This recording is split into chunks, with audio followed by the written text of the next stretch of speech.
Hello， 各位表迷观众朋友，今天我们来聊2024年股市表现和腕表品牌的关系。虽然不是每个人都有兴趣买股票，但对钟表有兴趣的人绝对会好奇哪家品牌股价表现比较应景。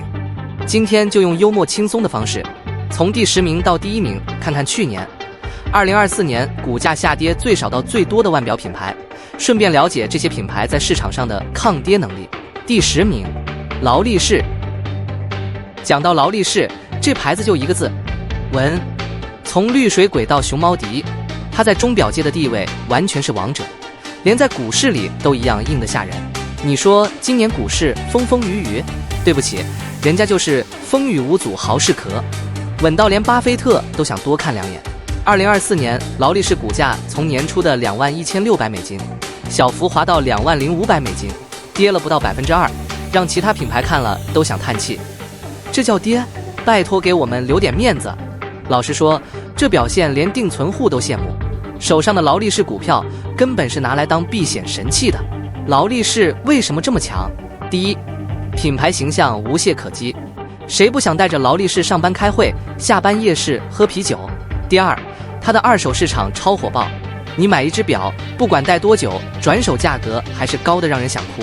这波逻辑也反映在股市上，跌可以啊，但我跌得少就是一种傲娇。更扯的是，不管大环境怎么变，老粉们的忠诚度简直像买奶茶只喝某个品牌一样坚定。买不到表，那就买股票吧，毕竟股票门槛稍微低一点，能参与到劳力士这传奇品牌，感觉也能跟朋友炫耀个3天3夜。所以啦，今年劳力士在股市的表现完全符合它在钟表界的调性，跌幅小到像没跌一样，稳得连地震来了都岿然不动。要说劳力士的股价表现是钟表界的珍珠奶茶，那真的是毫无夸张，超稳超热卖，谁说不是呢？第9名，欧米茄。欧米茄这个品牌啊，听到名字是不是就觉得有一种贵气又接地气的感觉？没错，作为 NASA 登月任务的御用腕表，欧米茄的招牌可是闪闪发亮，别说在手表界，连股市表现都跟登月一样，飞得比别人稳。今年欧米茄的股价从年初的9200美金轻轻滑到9000美金，跌幅才3.5%，跟那些腰斩的品牌比起来，简直就是小菜一碟。这幅度甚至让表迷怀疑，是不是它的超霸系列加持了股价？登过月的表牌，连在股市都自带宇宙护盾。讲到欧米茄的稳，不能不提它的经典款海马系列和超霸系列，简直是经典中的经典。市场基本盘稳到吓人。股民们看到这品牌可能就想，买表就是要买这种实在的，跌幅少，行情好，买了心也不会痛。更幽默的是，有表迷开玩笑说，欧米茄的股价走势就像月球表的计时功能一样精准。拜托，连时间都帮你量到宇宙了，股市这种地球上的小风波，怎么可能难得倒欧米茄？所以欧米茄今年的表现可以总结成一句话：轻松应对市场风雨，像月球漫步一样优雅，不疾不徐地滑了个3.5%，但依然站稳高端表品牌的台柱地位。要是手上有欧米茄的股票，别太担心，继续抱着，说不定它明年又能飞回太空了。第8名，百达翡丽。说到百达翡丽，大家第一个反应是什么？贵。然后就是那句经典广告词：没有人能真正拥有百达翡丽，只是为下一代保管。今年股市表现果然印证了这句话，虽然跌了5%，但看起来更像是在帮下一代整理投资的基本盘，优雅又从容。百达翡丽的股价从年初的199600美金微跌到188800美金，这5%的跌幅，连股民都觉得，嘿，这算什么？这叫限量版的下跌，超有质感好吗？毕竟人家是钟表界的豪门贵族，买它的人不只是买表，更是在买一种生活态度。它之所以能跌得这么有品，归功于那些永恒经典的作品，比如 Nautilus 和 Calatrava 系列，连手表界的后浪都抢着要。你说这些表值不值钱？别说市场了，二手行情都快高过原价，抢都抢不到。这样强劲的需求，直接为它的股价撑起了一把华丽的保护伞。不过，百达翡丽的跌幅也算给市场一个友善提醒，再贵的东西也会有波动，只是这波动跟其他品牌比起来，简直像是贵族在花园里散步，淡定优雅的不得了。有趣的是，很多持有百达翡丽股票的股民其实心态超佛系。他们说，这不是投资，这是收藏。听起来就是有钱人的世界，我们不懂。但确实，拥有百达翡丽的股票和表，都能让人感觉自带光环。百达翡丽的表现可以用一个词形容：从容大气。跌得很贵族，跌得很有品。要是你今年在股市里拥有百达翡丽，那恭喜你，不只在为下一代保管表，还顺便保管了一份优雅的财富。第7名，积家。积家，这个被称为表中工程师的品牌，不管是在钟表界还是股市里，总是显得格外低调又有内涵。今年它的股价从年初的14900美金调整到14100美金，跌幅大概7%。虽然数字看起来有点心酸，但比起那些跳水冠军，它的表现已经算是精工细作的抗跌范例了。讲到积家，谁不立刻想到 Reversal 翻转表？人家可是用来打马球的表啊！这款表的机芯和外壳都能承受撞击，连在股市也差不多是这种概念。跌归跌，但绝对不会翻车。不止翻表盘，这股价走势都透露出他那种工程师的精密态度，慢慢下，稳稳来。再来是积家的粉丝群体，这群人绝对是低调又懂品味的隐形有钱人。他们不像劳力士或欧米茄粉那样高调，而是默默爱表，默默买股票。跌了没关系，他们说得很坦然。积家这种品牌买了就是一种信仰，涨跌都是收藏价值的一部分。这种心态讲真的稳到像禅修。积家今年的跌幅还有一个有趣的解读，有人说这是市场在修正它的谦逊，因为它明明是一个顶级品牌，但总是低调到让人忘记它的存在，所以这波小跌说不定反而提醒了更多人。别忘了积家这个大师级品牌。积家的股市表现就像它的制表技术，精细又稳重，虽然跌了7%，但依然充满质感，就像它的腕表一样，越看越有味道。要是你手上有积家的股票，不用太慌，毕竟积家是那种能把跌也变成艺术的品牌啊。第6名，万国表。讲到万国表，喜欢的人都知道，这牌子就是绅士型男的代表。它的飞行员表和葡萄牙系列是那种既优雅又阳刚的存在。至于今年股市表现嘛，万国表就像一架正在飞行的飞机，虽然有点乱流，但整体还算稳当。股价从年初的10900美金降到1万美金，跌幅大概8.5%。虽然这个跌幅比前几名稍微多了一点，但也反映了一个事实：万国表在市场里属于沉稳型飞行员，偶尔遇到风切，但不会直接坠机。特别是它的飞行员系列，感觉就是在说，放心，我还是能带你安全着陆的。其实万国表能保持这个水准，还得感谢它的经典设计。葡萄牙计时表那种干净的表盘，飞行员系列那种军用风格，让人一看就觉得可靠又专业。不管股价怎么动荡，它的品牌忠实粉丝可是超稳。好笑的是，万国表的股民心态也很像它的表迷，理性中带点小热血。他们大概会说，股票涨跌都是过程，重点是长远的价值。毕竟这种品牌不光是买来戴的，更是一种生活哲学。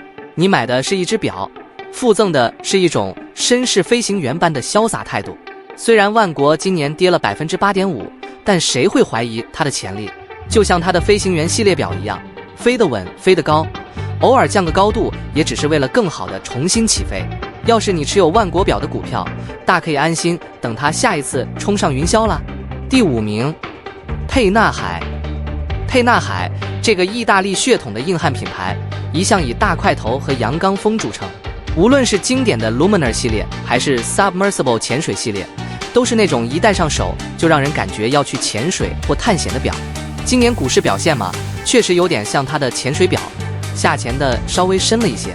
股价从年初的5000美金滑落到4500美金，跌幅刚好10%，可谓精准潜水。沛纳海的这波跌幅其实并不意外，一来是因为近年来市场对大表盘的需求稍微降温，二来沛纳海的粉丝虽然忠诚，但新生代买家的口味似乎更偏向一些更轻巧的设计。不过老粉们怎么看？当然是沛纳海就是沛纳海，经典从不退潮，跌幅只是暂时的深潜，早晚会浮上水面。特别是那些铁杆粉丝，简直对沛纳海爱得死心塌地。你去问他们股价跌了怎么办，他们一定会说，这哪叫跌，这叫海底捡珍珠的机会，赶紧趁低入手一波，未来潜力无限。这心态跟戴佩纳海表的人一样豪爽又自信。还有，沛纳海股价表现其实也很符合它品牌调性，就算钱下去了，依然保持硬朗风采。毕竟，这可是个连表壳和夜光涂层都经得起深海压测的品牌。在股市里，它可能只是换个姿势，用经典的意式风格慢慢调整自己，准备重新出发。总结一下，沛纳海今年在股市的表现就像它的潜水表，虽然潜得有点深，但依旧充满力量和韧性。喜欢沛纳海的人从来不怕跌，因为他们知道这品牌就像深海里的潜艇，总有机会重回阳光下的那一天。第4名，豪雅表。讲到豪雅表，大家第一印象是什么？赛车、速度、年轻人的选择。从 F1 赛车到摩纳哥系列，它一直是个充满活力又运动感十足的品牌。然而，今年在股市的表现嘛，豪雅好像踩了一脚急刹车，股价从年初的$2500跌到$2200，跌幅12%，有点像赛车失控甩尾，不过还没撞墙。其实这波下跌不完全是坏事，更多是豪雅努力转型的一部分。近年来，豪雅大力推广智能手表和合作款，比如跟 Porsche 保时捷的联名系列，虽然很酷，但可能对传统表迷的胃口不太对。股价的波动，也许就是市场对它创新和传统之间的拉扯做出的反馈。豪雅的粉丝群体则显得相当乐观，他们会说，跌了12%，才刚热身而已。豪雅可是赛车界的钟表，偶尔转个弯也是正常了。而且很多年轻股民还觉得，这跌幅反而是平民品牌的诚意表现。对比那些动辄上万美金的高端腕表，豪雅的亲民价格确实让更多人有机会参与这场竞速游戏。不得不提的是，豪雅在年轻市场的表现依然很强势，像卡莱拉 Carrera 和摩纳哥 Monaco 系列持续吸引着对赛车文化情有独钟的人。虽然股价调整了一点，但从长远看，这种坚持运动精神的品牌战略说不定能帮助它在未来再加速冲刺。总结来说，豪雅今年的表现就像它的赛车表一样，经历了一点颠簸和急弯，但依旧保持着速度和热情。12%的跌幅或许只是暂时的休整，等它调好档位，随时都有可能来个漂亮的加速超车。对于那些相信豪雅精神的股东们，不妨再等一等，看它如何在赛道上重拾风采吧。第3名，宝珀。宝珀这个以经典优雅和制表艺术闻名的品牌，被称为世界上最古老的钟表品牌。听到这头衔，是不是觉得贵气逼人？确实，宝珀一直走的是高端路线，尤其是50巡 50 Fathoms 系列，直接把潜水表拉到奢华的境界。然而，今年它在股市的表现嘛，就像深潜的潜水员，股价从年初的$2万一路滑到$17200，跌幅14%，潜得有点深了。宝珀的股价下跌，其实反映了高端市场的一些变化。近几年，奢侈品消费稍有疲软，特别是年轻一代似乎更倾向于性价比高或现代感强的品牌，而宝珀这种艺术级制表风格难免有点吃亏。说白了，就是年轻人可能还没准备好花这么多钱去品味时间的艺术。不过，宝珀的铁杆粉丝可不会因此动摇，他们可是有一种贵族式信念。宝珀的价值不仅在于它的品牌历史，更在于它每一块表都像艺术品一样独一无二。这波股价的下跌对他们来说简直像打折一样的惊喜。这么好的品牌，跌一点就是捡漏的机会啊！再看宝珀的表迷心态，他们的逻辑非常简单。宝珀本来就不是给所有人买的，它的存在就是一种文化和态度，懂的人自然懂。这种高冷的品牌气质完全呼应了它的市场定位，即使跌了14%，还是保持着一股不容置疑的优雅。总结一下，宝珀今年的股市表现虽然像50巡潜水表一样潜得有点深，但依然散发着那种无法被复制的艺术气息。对于那些真正懂宝珀价值的投资者来说，这可能只是一次短暂的深潜，未来总有机会再浮上来，让市场重新感受到它的经典魅力。第2名，爱彼。爱彼这个以皇家橡树 Royal Oak 闻名于世的顶级腕表品牌，曾是高端市场的流量密码。无论是名人万间还是投资清单，爱彼都扮演着一个炫酷又稀有的角色。然而2024年在股市上的表现，爱彼却有点像皇家橡树沉入了风暴中的大海，股价从年初的8万美金跌到6万7200美金，跌幅高达16%。爱彼的下跌并不完全让人意外，这几年皇家橡树系列的火爆，让市场上炒货的现象十分严重，价格一度被推得过高。2024年，随着市场调整，那些过度膨胀的价值泡沫也终于破裂，结果就是爱彼的股价回归了理性。但这个过程难免让不少投资者感到一阵心疼。不过，爱彼的品牌实力可不是一般货色。皇家橡树本来就是一个颠覆传统的系列，从设计到历史地位都是腕表界的传奇教科书，所以这波股价下跌更像是市场给爱彼一个冷静期，等它调整好之后，继续凭借自身的高端定位站稳脚跟。而爱彼的忠实粉丝们完全不被这种波动影响，他们会说，爱彼这种品牌，你买的不是表，是艺术，是身份，是历史，跌个16%算什么？长线来看，它还是表界的王者。听听看，是不是一种皇家橡树树深根不怕风吹的底气？总结一下，爱彼今年的股市表现就像它的表一样，风格鲜明，但起伏较大。16%的跌幅虽然看起来有点疼，但对于那些真正懂它的投资者来说，这只是爱彼在顶级腕表市场的一次深呼吸。未来依然有机会继续引领潮流，站在顶峰。第1名，理查德·米勒。如果有一个腕表品牌能够用浮夸来形容，那绝对非理查德·米勒莫属。这个品牌以超轻的材质、超复杂的机芯设计以及超吓人的价格闻名全球，堪称手腕上的法拉利。但2024年的股市表现嘛，理查德·米勒却有点像跑车在赛道上翻车了。股价从年初的25万美金跌到20万美金，跌幅整整20%，直接冲上跌幅榜的冠军宝座。理查德·米勒的下跌原因其实不难理解。